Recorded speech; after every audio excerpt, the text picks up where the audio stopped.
a moment this is separate from what I'm saying, just kind of giving the historical background. Mayans with 2012. This was a prediction from the ETs. Unless they have Hubble telescopes and they can tell when the photon belt's going to arrive here by a particular time and a cosmic shift's going to occur, it's not documented, but gathering from technological advancements all the way then to now, I don't think they had rocket ships that could send telescopes into space and be as advanced as Hubble. Debunk. So they obviously got their information from ETs. It's that simple. Now, what they're speaking of is they speak of many things. They speak of everyone coming together, or a cosmic shift, more directly to a cosmic shift. Now, there is to be a moment during at the peak, or at the peak gathering amounts of people of this national protest.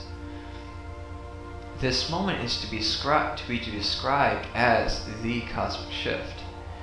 And what I mean by that is that there is a oneness within everyone, which means there is a global agreement by everyone on what they truly, intentionally express and desire.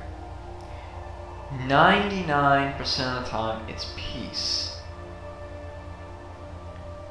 But in the case of an unnatural reality, it's fix this, or liberate us, clarification. There's many ways it could be put. I'd say the global agreement is going to be, this needs to stop. I think that's pretty fair. So, in this clarification, in this honest, in this oneness, this moment, I imagine that there is going to be I believe this moment is going to reach many, to a vast amount, to slowly other countries, and slowly the whole world. I imagine in Afghanistan, there's going to be guns being laid down because there's this captivation occurring. We already see many occurrences happening. We have 4 spirals. Norway, I believe, it's the most known, the Norwegian lights, December 9th, just to clarify, for the record. I believe that's more known and being spread on YouTube more because, hey, it was on the news. Obama's Nobel Peace Prize ceremony, he dipped out. He ran. If it was staged, they would have had martial law right behind it.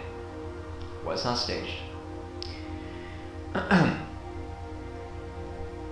In this moment, when it occurs, the Earth is going to experience, which this is why a cosmic shift is going to occur. There's a lot of catch-up to occur. I think you can agree with this. There's a lot of evolution to catch up for humanity, the Earth, plant life, animal life, life itself in this space around us. Saturn's growing more rings. The planets are showing signs of life. There's a renewness. There's a rejuvenation occurring. Remember, when a forest burns down, it grows back usually 4 times stronger. Why? That is the beauty of beauty. That is the beauty of nature. That is the beauty of eternity. There is no dead ends in eternity or life. What's the point? Earth is going to experience 40,000 alignments. Now, that sounds like a lot, doesn't it?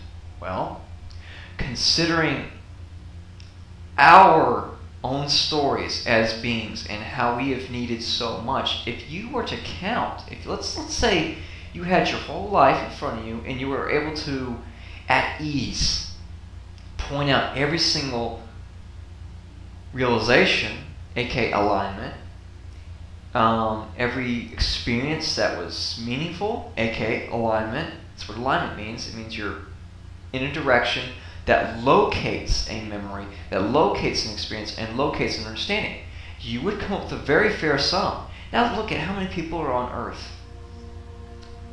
I just think that sums it up. And considering that numbers are limitless and math is completely obsolete, there you go. You have eternity as well. In this moment, there are going to be a tremendous amount of synchronicities and alignments, because the ease and naturalness is going to be so abundant. Earth will not have much trouble. There is much assistance assisting Earth as we speak. Far more than we can look into documents. Minds can predict. That's fine. But they cannot look that far into the future and say, this occurrence is going to happen. We know how it's going to feel. We know what's going to happen in the Milky Way. We know what's going to happen here and there. No, let's be realistic. Remember, back in 09 of May, a nebula formed in one night, 5K light years long, and it was it's a double helix. Isn't that interesting? Our DNA is a double helix. Rebirth is what is occurring. We're playing catch up. Excuse me. So, a few of the alignments, the major ones that I know of, the double helix is going to be a massive one. This is going to be both the renewal, rejuvenation, and liberation of humanity's blocked DNA, but also the new generation, the new evolution of DNA. Would you not agree that if the circumstances are so unnatural on a planet that there needs to be a hybrid, there needs to be a ultra change? Look at the conditions around you. This is not just a simple cosmic shift. This is not just a daily cosmic shift. There is a lot to, quote, clean up. That is why there are so many unexplainable and first-time events occurring. Other existences exist. This is not the only one. And it doesn't mean because we are separate from other existences and other universes, does not mean there is love and so much more for this one. This being ultimately the most unnatural. It is actually the only unnatural universe, and it's very secluded, very, very secluded areas. It depends. It depends on the beings of other existences rather than universes. However, when it comes to a ultra being, aka goddess or god, that's different. They are able to cross over, which is cross over from existence to existence, walk in, which means universe, within that universe, into a physical being. Some are crossovers and walk-ins. They can come into physicality. For Earth, I would say there were only so many that are literally walking goddesses and gods. There are fragments, though, and the examples are very clear. Excuse me. So, the fact that gods and goddesses exist, goddesses much more, because, well, that's going back far to state the story, but I'll just let that stand for right now. Part 5 of the Nebula Philosophies, I will be detailing the story that starts 777 billion years ago for this universe and during its creation. Its actual creation. This will completely debunk the Big Bang Theory, etc. Goddesses are not overlooking this planet. This planet is no doubt, and I think most people can agree, out of the whole universe, this is the most unnatural. Now, Earth's alignments, the double helix is very massive. That is a very massive one.